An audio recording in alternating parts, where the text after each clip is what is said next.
Thank you for jumping onto the Kiwi Kids News website.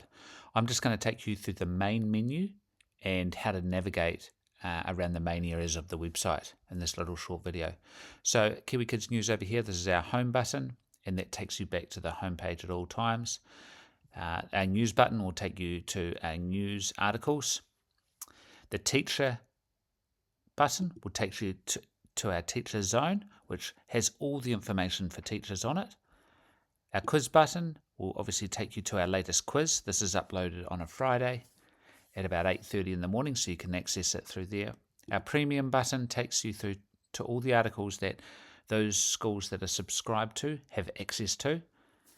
And they've got that premium button there, which means that you'll need to use a password to get into these. And then there's our menu.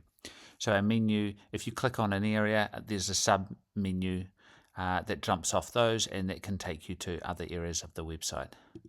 So that top menu is the main way that you navigate around the site and get from place to place.